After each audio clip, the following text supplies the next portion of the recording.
Jika kita percaya bahwa Tuhan itu adalah Maha Kuasa, kenapa Tuhan tidak menciptakan hal yang sama di dunia ini? Kenapa Tuhan menciptakan perbedaan di dunia ini? Berarti apa? Kalau gua menyimpulkannya, berarti adalah itu suatu anugerah yang diinginkan Tuhan, menciptakan keanekaragaman di negara kita, bahkan di seluruh dunia penuh dengan keanekaragaman. Dari segi bahasa di dunia pasti berbeda negara satu negara yang lain, berbeda bahasanya, berpakaian budaya pun berbeda, dari segi bermusik pun pasti berbeda, dari segi karakter pun berbeda. Nah, kita harus bangga karena negara kita penuh dengan keanekaragaman dan budaya. Kita harus lestarikan budaya kita, jangan kita melestarikan budaya negara lain. Assalamualaikum warahmatullahi wabarakatuh teman-teman. Salam sejahtera untuk semuanya, salam bahagia, salam Rumngayal. Sesuai nama channel gua ya teman-teman, Rumngayal, berhayal kebaikan.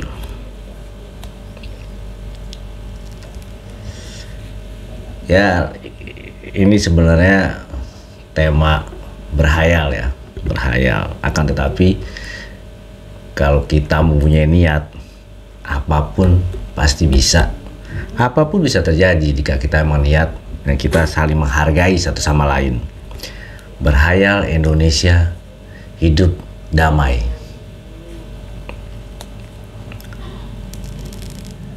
Kita beradaptasi di masyarakat, semua penuh kedamaian, saling menghormati. Perbedaan pendapat saling kita hargai, perbedaan suku saling kita hormati dan kita hargai, perbedaan beragama, beribadah saling kita hormati dan saling kita menghargai satu sama lain.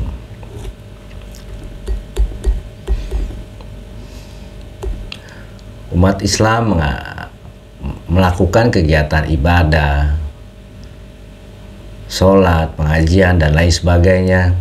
Umat Kristen, umat Buddha, umat Hindu menghargai dan menghormati. Umat Kristen melakukan kegiatan ibadahnya di gereja. Umat Islam, umat Buddha, umat Hindu saling menghargai. Umat Buddha juga sama melakukan ibadahnya.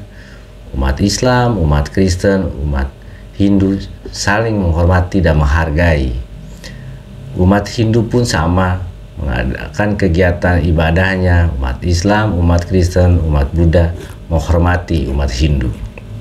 Hidup damai, penuh dengan toleransi, saling menghargai.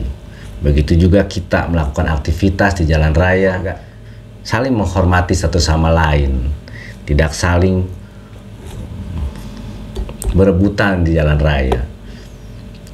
Menghargai yang di depan kita, menghargai yang di belakang kita. Begitupun kita bekerja di dalam suatu kantor, perusahaan, satu sama lain saling menghargai dan saling menghormati. Tidak ada caci makian dan tidak ada kata-kata kasar di jalan maupun di tempat kita bekerja. Begitupun di dalam pemerintahan, saling menghormati dan menghargai. Begitu indahnya jika itu terjadi.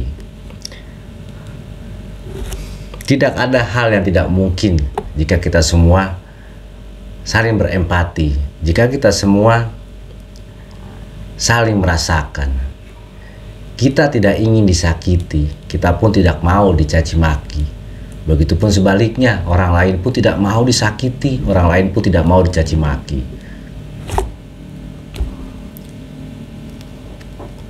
Dalam hubungan percintaan pun sama. Seorang laki-laki tidak mau dikhianati oleh pasangannya seorang wanita. Begitupun sebaliknya, seorang wanita pun tidak mau dikhianati dan disakiti, dibohongi oleh pasangannya seorang lelaki.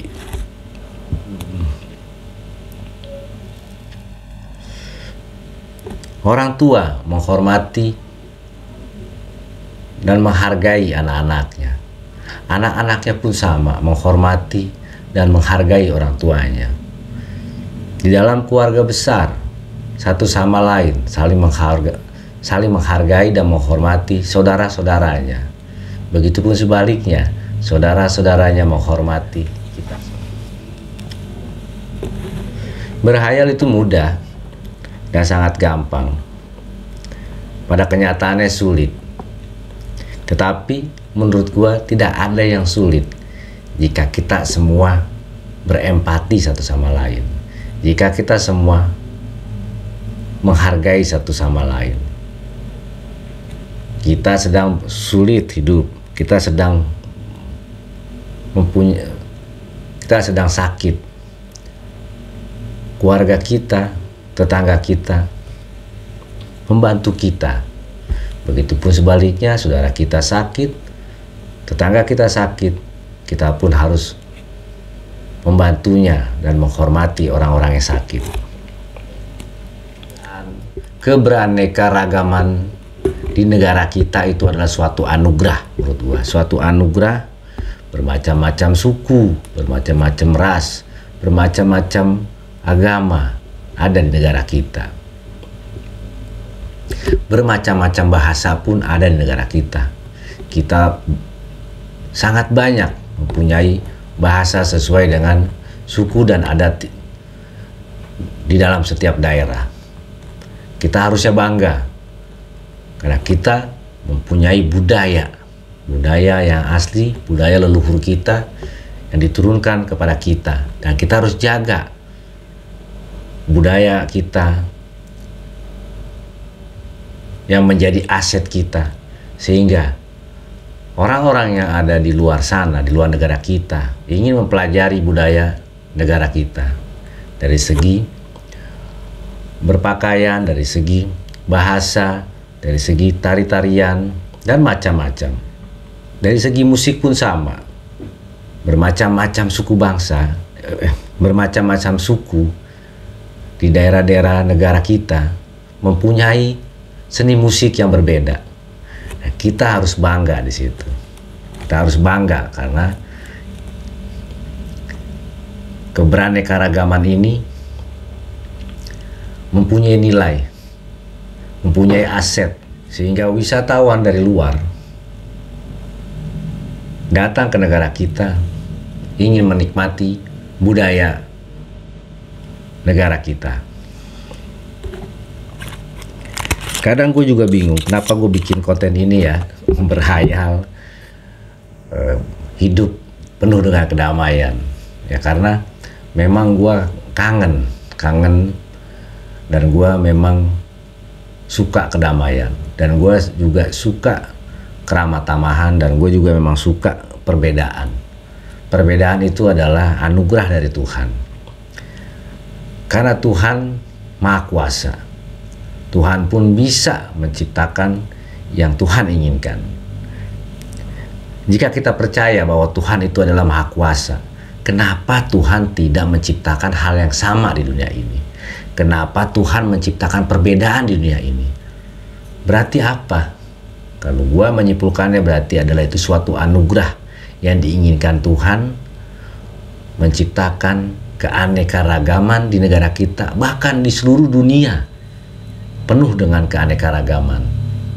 Dari segi bahasa di dunia pasti berbeda negara, satu negara yang lain berbeda bahasanya, berpakaian budaya pun berbeda.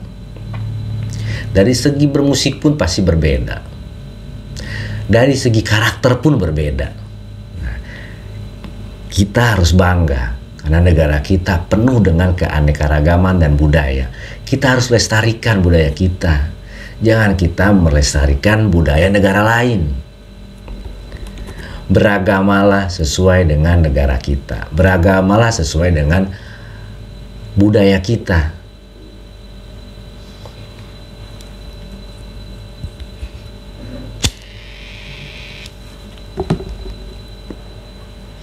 Coba teman-teman bayangin,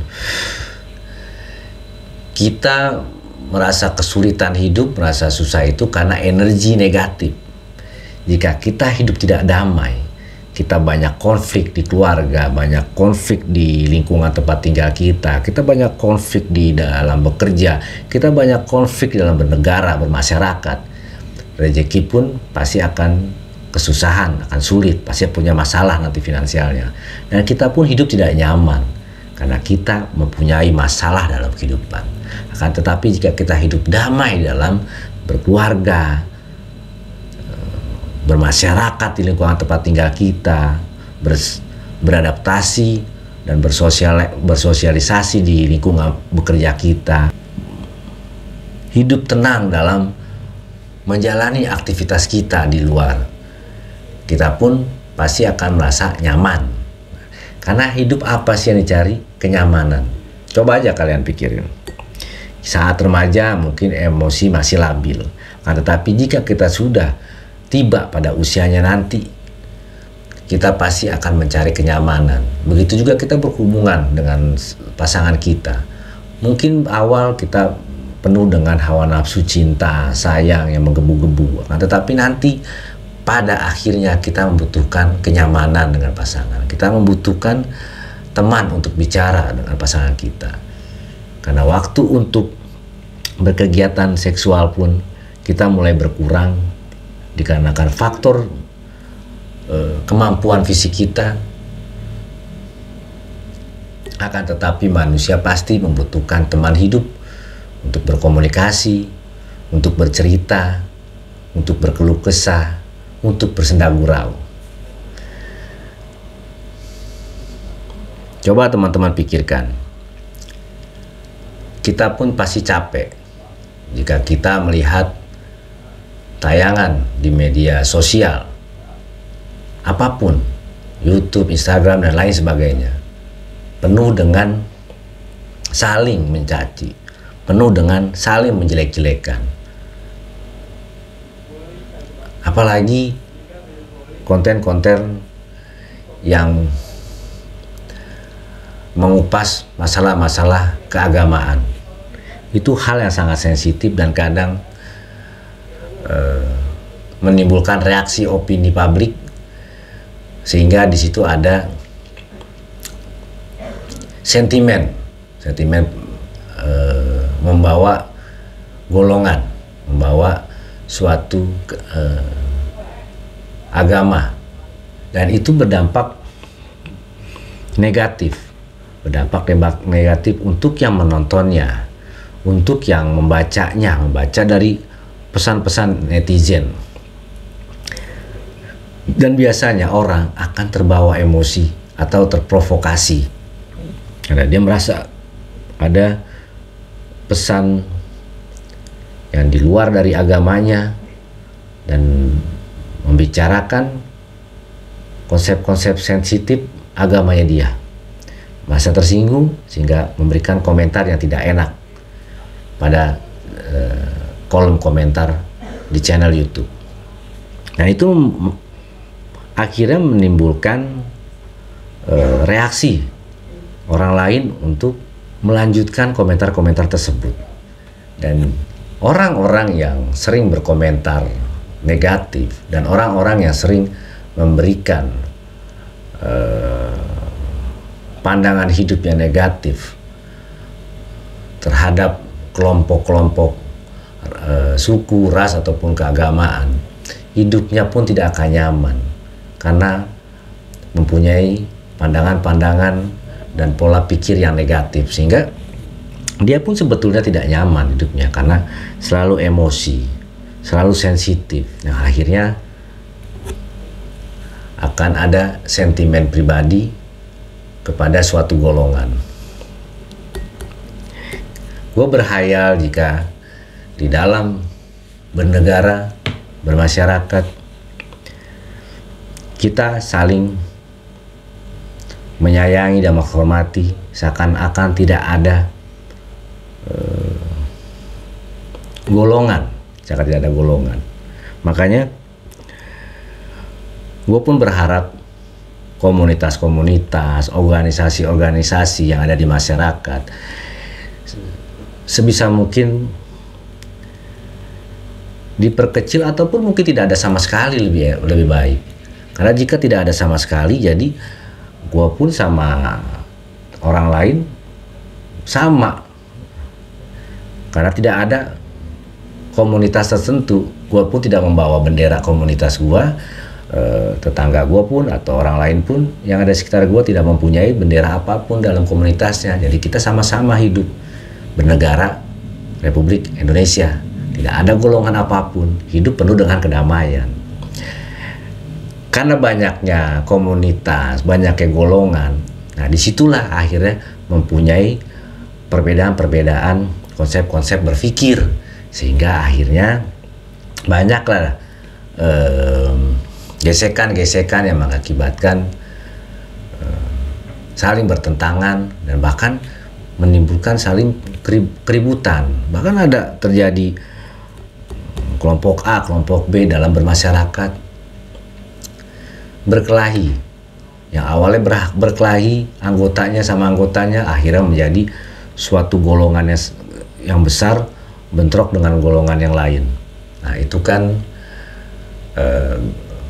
menurut gua ya tidak baik, dan bahkan komunitas yang terlalu banyak ini membawa aura negatif dalam bermasyarakat. Itu PR juga buat pemerintah. Jika kita seluruh masyarakat hanya mengatasnamakan negara, itu lebih sedikit lagi, lebih kecil pasti sentimen-sentimen ataupun bentrokan-bentrokan yang dapat mengakibatkan bentrokan fisik pasti akan sedikit, karena tidak adanya golongan-golongan di dalam bernegara. Karena kita pun pasti dapat menyimpulkan ya, kita ini di negara banyak bermacam-macam suku. Bermacam-macam suku saja, jika salah satu ada yang bentrok, ada yang ribut gitu, itu nantinya timbul mengatasnamakan suku A dan suku B, akhirnya berperang gara-gara dua orang ini.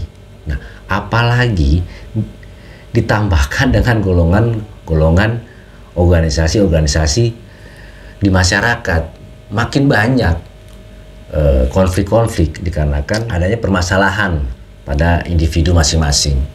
Dan itu biasanya nantinya akan membawa bendera masing-masing, bendera kelompoknya masing-masing. Makanya sering ada terjadi, dan di berita juga banyak, ada kelompok A berkelahi dengan kelompok B, ada kelompok B pun berkelahi dengan kelompok C. Itu dikarenakan banyaknya kelompok. Kita tuh sudah banyak perbedaan suku di negara ini, jangan ditambah lagi golongan-golongan lain. Ya gue berhayal, berharap penuh dengan kebaikan dan berharap ke depannya kita bermasyarakat, kita pun hidup dengan nyaman di negara ini, dan dapat meminimalisir keributan-keributan dan menciptakan kedamaian dalam hidup. Jika kita hidup damai, kita pun akan tenang. Kita bekerja, pulang malam pun naik transportasi lelaki atau perempuan tidak akan takut dan tidak merasa was-was, karena kita hidup penuh dengan kedamaian, dan tingkat kriminalnya pun di negara kita kecil.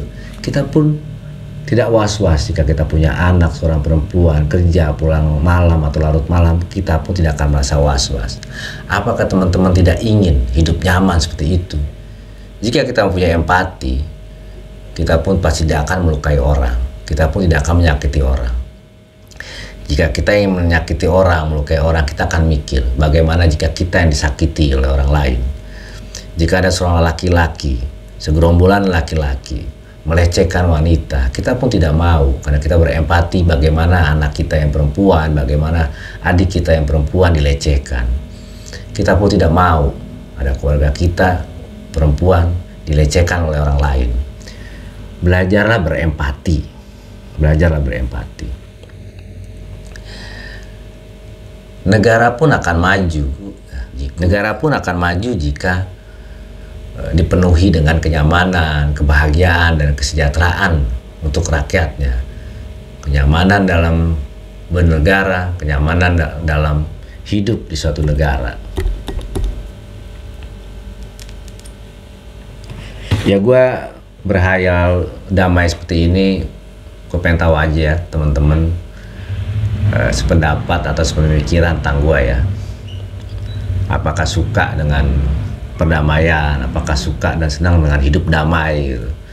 Kalau gue menginginkan seperti itu, karena hidup damai itu indah menurut gue. Dalam kita beragama pun, yang dilihat oleh Tuhan itu bagaimana kita berinteraksi di dunia, bagaimana kita berinteraksi dalam hidup, bagaimana kita berinteraksi dengan sesama, dengan keluarga kita, dengan lingkungan tempat tinggal kita, dan dengan orang-orang di sekitar kita, di dalam negara kita. Karena jika Tuhan itu ada, dan Tuhan itu maha pengasih dan penyayang, coba kalian pikirkan, kita mempunyai kesalahan, mungkin kita bertobat pun kita akan segera dimaafkan oleh Tuhan.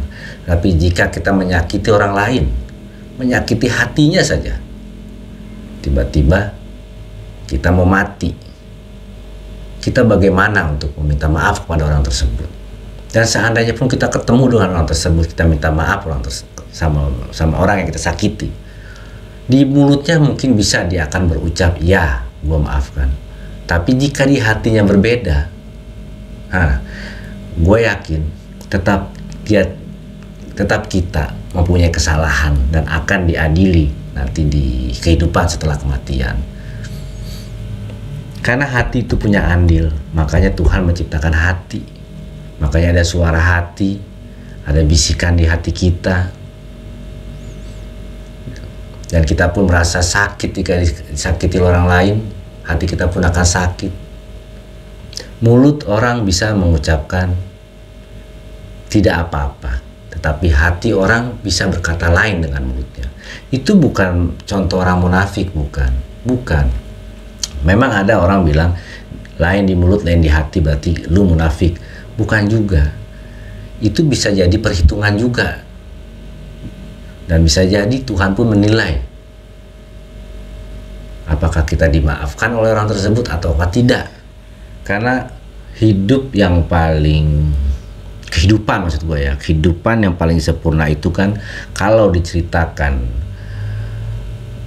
melalui agama ya, adalah surga. Itu adalah kehidupan yang paling sempurna, di mana digambarkan bahwa kehidupan di surga itu penuh dengan kedamaian, tidak ada rasa kedengkian, dan tidak ada rasa cemburu satu sama lain. Nah, itu berarti manusia-manusia yang menempati tempat tersebut adalah manusia-manusia yang sempurna, manusia-manusia yang dipilih oleh Tuhan. Jika kita hidup di dunia bisa seperti itu, mendekati seperti itu, maka kita pun akan menjadi orang-orang terpilih oleh Tuhan. Orang-orang terpilih yang nantinya kemungkinan besar dapat ditempatkan di dalam surganya. Dari cerita Nabi saja, risalah cerita Nabi, dari cerita tokoh-tokoh agama lainnya pun sama. Semua mengajarkan kedamaian, semua mengajarkan kasih sayang, semua pun menyebarkan belas kasih.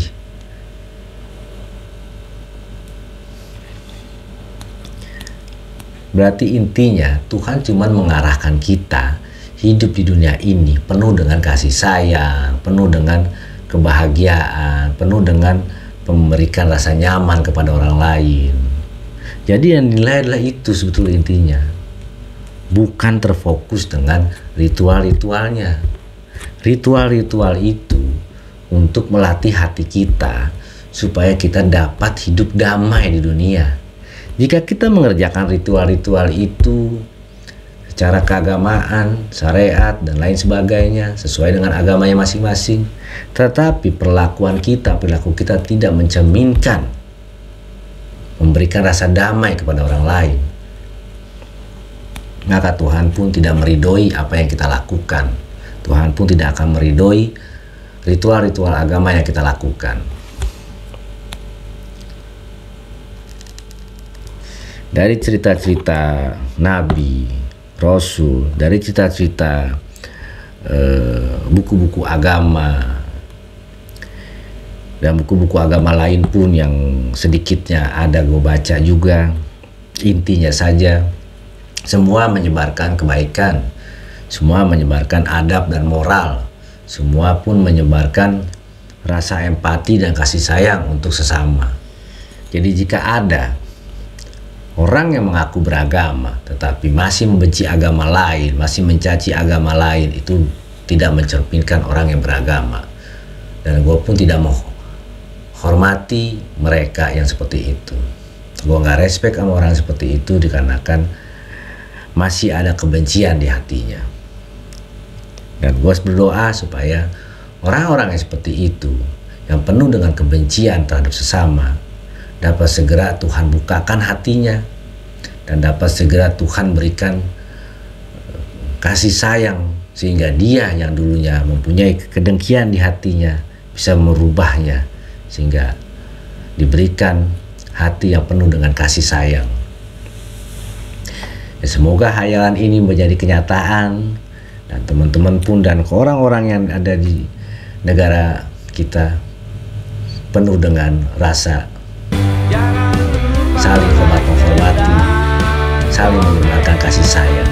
Assalamualaikum warahmatullahi wabarakatuh. Salam sejahtera teman-teman semua. Salam bahagia.